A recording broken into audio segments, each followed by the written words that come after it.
Middle east में Iran के साथ इजराइल और अमेरिका के युद्ध ने दुनिया के कई देशों को मुसीबत में डाल दिया है। हॉर्मुज जलडमरू मध्य इस युद्ध का एपिसेंटर सा बन गया है, जिसकी गर्दन ईरान के हाथों में है।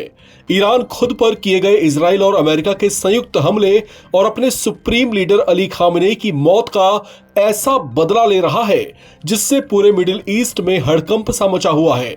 स्ट्रेट ऑफ हॉर्मुज इस युद्ध की चपेट में है, जहां से खाड़ी के देश भारी मात्रा में कच्चा तेल, एलएनजी और एलपीजी गैस का निर्यात करते हैं। जंग के कारण इस मार्ग से दुनिया को होने वाले 20 से 26% तेल और गैस की आपूर्ति लगभग बंद सी हो गई है।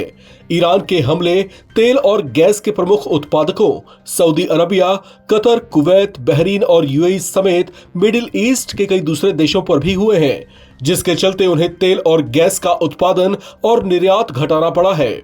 इससे भारत समेत एशिया के कई तेल गैस आयातक देश प्रभावित हुए हैं। भारत, जो कि अपने कच्चे तेल की कुल जरूरतों का 45 से 50% और एलएनजी या प्राकृतिक गैस का 47 से 50% खाड़ी के देशों से खरीदता है, उस पर इसका असर दिखने लगा है। इन 3 हफ्तों की जंग से ही भारत में एलपीजी गैस की भारी किल्लत महसूस होने लगी है। सरकार हालांकि दावे यही कर रही है कि देश में एलपीजी गैस की कमी नहीं है, लेकिन लोगों में इसकी घबराहट साफ तौर से दिखाई दे रही है। बहुत से लोग एलपीजी सिलेंडरों की पैनिक बुकिंग कर रहे हैं, जिसके चलते अचानक एलपीजी की मांग में काफी तेजी आई है, जिसे पूरा करने के लिए सरकार कई प्लानिंग्स पर काम कर रही है। इसके अलावा ओएमसीज या सरकारी तेल कंपनियां भी एक खास रणनीति पर विचार कर रही हैं, ताकि ज्यादा से ज्यादा लोगों को तेजी से एलपीजी सिलेंडर मुहैया कराया जा सके। मनी कंट्रोल की एक रिपोर्ट के मुताबिक सरकारी कंपनियां 14.2 किलो वाले एलपीजी सिलेंडर में अब सिर्फ 10 किलो गैस देने पर विचार कर रही हैं, जिसका उद्देश्य ज्यादा से ज्यादा परिवारों तक सीमित मात्रा में ही सही, लेकिन अधिक से अधिक सिलेंडर पहुंचाना है। जानकारी के मुताबिक इसके लिए सिलेंडरों पर उतने ही वजन के स्टिकर लगाए जाएंगे और इन सिलेंडरों की कीमत भी गैस के अनुपात के मुताबिक कम ही रखी जाएगी। आपको बता दें कि भारत अपनी कुल जरूरत का 60% एलपीजी बाहर से आयात करता है। इसमें भी 90% खाड़ी देशों से, जबकि बाकी 10% अन्य देशों से आयात किया जाता है। ऐसे में मिडिल ईस्ट में छिड़े जंग के कारण भारत सबसे ज्यादा प्रभावित देशों में से एक बन गया है। हालांकि खाड़ी देशों के साथ साथ ईरान से अच्छे संबंधों के चलते स्ट्रेट ऑफ हॉर्मुज में फंसे भारतीय कार्गो शिप्स को धीरे धीरे निकलने दिया जा रहा है। कई देश वहां से कच्चा तेल और गैस लेकर भारत पहुंचे भी हैं। इसके अलावा रूस और अमेरिका से भी भारत को गैस की बड़ी सप्लाई हुई है, जिससे भारत को फौरी तौर पर राहत जरूर मिली है। लिहाजा ऐसे चुनौतीपूर्ण हालात में, जबकि एशिया के कई देशों की हालत पतली हो रखी है, भारत अपनी जरूरतों के मुताबिक आपूर्ति ले पा रहा है। अगले कुछ और दिनों में भी फारस की खाड़ी में फंसे भारतीय मालवाहक जहाजों के जल्द भारत पहुंचने की उम्मीद है। एक आंकड़े के मुताबिक भारत की दैनिक एलपीजी खपत 93,500 टन है, जो कि दुनिया के किसी भी देश के मुकाबले बहुत बड़ी खपत है। ऐसे में पेट्रोलियम मंत्रालय की संयुक्त सचिव सुजाता शर्मा ने मौजूदा हालात को चिंताजनक बताते हुए गैस को बचाकर इस्तेमाल करने की सलाह दी है। साथ ही ये उम्मीद भी जताई है कि ये हालात जल्दी ही सामान्य हो सकते हैं। प्रधानमंत्री मोदी ने भी मौजूदा चुनौतीपूर्ण हालात की जानकारी देते हुए इससे उबरने के सरकार के प्रयासों की जानकारी दी है। आज की इन परिस्थितियों में एनर्जी सिक्योरिटी को लेकर बीते 1 दशक में उठाए गए कदम और भी प्रासंगिक हो गए हैं। भारत ने बीते 11 वर्षों में अपनी एनर्जी इंपोर्ट का डाइवर्सिफिकेशन किया है। पहले क्रूड ऑयल, एलएनजी, एलपीजी ऐसी एनर्जी जरूरतों के लिए 27 देशों से इंपोर्ट किया जाता था। वहीं आज भारत 41 देशों से एनर्जी इंपोर्ट करता है। अध्यक्ष जी, बीते दशक में भारत ने संकट के ऐसे ही समय के लिए कच्चे तेल के भंडारण को भी प्राथमिकता दी है। आज भारत के पास 53 लाख मीट्रिक टन से अधिक का स्ट्रेटेजिक पेट्रोलियम रिजर्व है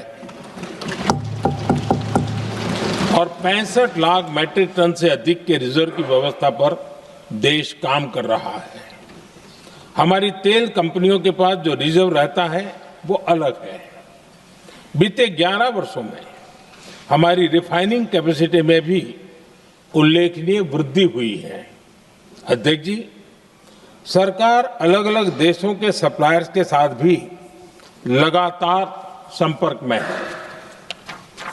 प्रयास ये है कि जहां से संभव हो वहां से तेल और गैस की सप्लाई होती रहे। भारत सरकार गल्फ और आसपास के शिपिंग रूट्स पर निरंतर नजर बनाए हुए है। हमारा प्रयास है कि तेल हो, गैस हो, फर्टिलाइजर हो, ऐसे हर जरूरी सामान से जुड़े जहाज भारत तक सुरक्षित पहुंचे। हम अपने सभी वैश्विक सहयोगियों के साथ निरंतर संवाद कर रहे हैं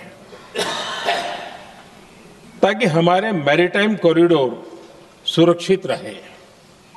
ऐसे प्रयासों के कारण बीते दिनों हॉर्मुज स्ट्रेट में फंसे हमारे कई जहाज भारत आए भी हैं। अध्यक्ष जी, संकट के इस समय में देश की एक और तैयारी भी बहुत काम आ रही है। पिछले 10-11 साल में इथेनॉल के उत्पादन और उसकी ब्लेंडिंग पर अभूतपूर्व काम हुआ है। एक दशक पहले तक देश में सिर्फ 1-1.5% इथेनॉल ब्लेंडिंग कैपेसिटी थी। आज हम पेट्रोल में 20% इथेनॉल ब्लेंडिंग के करीब पहुंच रहे हैं। एलपीजी की सप्लाई अभी भी चिंता का विषय बनी हुई है, किंतु एलपीजी डिस्ट्रीब्यूटरशिप्स पर कोई ड्राई आउट नहीं है। एलपीजी की पैनिक बुकिंग में कमी आई है और डिलीवरी सामान्य है। कमर्शियल एलपीजी के संबंध में जैसा आपको पता है कि अभी मैंने बताया 10% एडिशनल कमर्शियल एलपीजी देने की बात है राज्य सरकारों को, अगर वो पीएनजी नेटवर्क एक्सपेंशन में सहयोग देते हैं। 21 तारीख को भारत सरकार ने सबसे पहले 20% कमर्शियल एलपीजी देने की बात की, उसके बाद 10% एडिशनल एलोकेशन किया depending on ease of doing business, और 21 तारीख को भारत सरकार ने एक और ऑर्डर जारी किया और अब कमर्शियल एलपीजी का लगभग 50% volume will be at the disposal of state governments and the union territories.